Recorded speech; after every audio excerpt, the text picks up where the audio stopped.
ነበር ትንሽ ጨለም ብሎ ከምወዳት ልጅ ጋር ነበረኝ ቀጠሮ። ታዲያ ምን ያደርጋል መጣሁ ተናድጄ የምወዳት ልጅ ስላጣኋት ሄጄ አናድድም ወይ?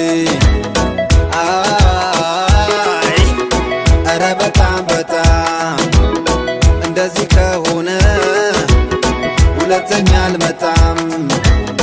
አልሰማሽም እንዴ ስሜን በሬዲዮ ሲንቁኝ አልወድም ስሜ ነው ቴዲዮ።